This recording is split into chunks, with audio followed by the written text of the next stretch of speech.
New developments in the case of the man shot by ICE agents in Patterson last week. The family of Carlos Ivan Mendoza Hernandez is now raising concerns about where he's being held after his former immigration attorney says that he was suddenly transferred to a city right near Bakersfield with no warning that he was going there. Fox 40's Josie Hart has more on how and why he was brought to that new location. The attorney says the back and forth activity in this case is highly unusual, and so far federal authorities have not commented on the transfer. 36-year-old Carlos Ivan Mendoza Hernandez was transferred from custody yet again just days after he was released from a Modesto hospital and taken into federal custody following multiple surgeries for gunshot wounds. This case stems from an ICE-involved shooting during a traffic stop in Patterson last week, where federal officials say he tried to hit an officer with a vehicle, but his legal team continues to dispute the government's version of events. He was shot by law enforcement when all he wanted to do was call his wife when he was stopped.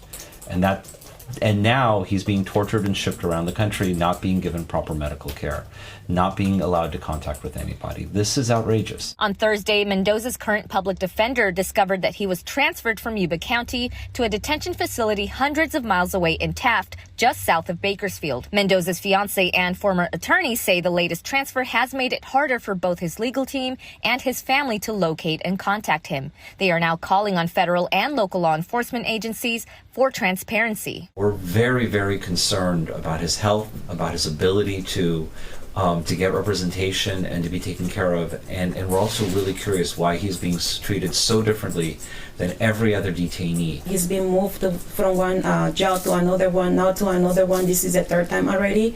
And the worst situation, or the biggest concern that I have, is not even the lawyer knew about this, right? And when we connect with them, they don't give any information. So for me, it's like, are you trying to hide him? Kolazinski says he is assisting the public defender on the case. They're also calling for members of the public to contact local and federal officials to demand answers for the many questions that remain, including how and why ICE and the FBI got involved, and how many Turlock police officers were present when Mendoza was pulled over just days before the shooting. In this case, we have footage that there were 3 cruisers out there. Turlock PD is sharing some sort of weird story that it was one cop and an interpreter. That's weird. Instead of pulling Carlos out of the car, providing assistance, the ICE officers stand around and taking pictures of him.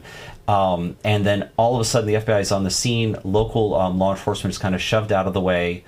And we don't know what's going on in the scene. The Turlock Police Department has denied tipping off any ICE authorities in this case, and Mendoza is expected in federal court in Sacramento on Monday at 9:30 a.m. For now, reporting in Modesto, covering local news that matters, Josie Hart, Fox 40 News.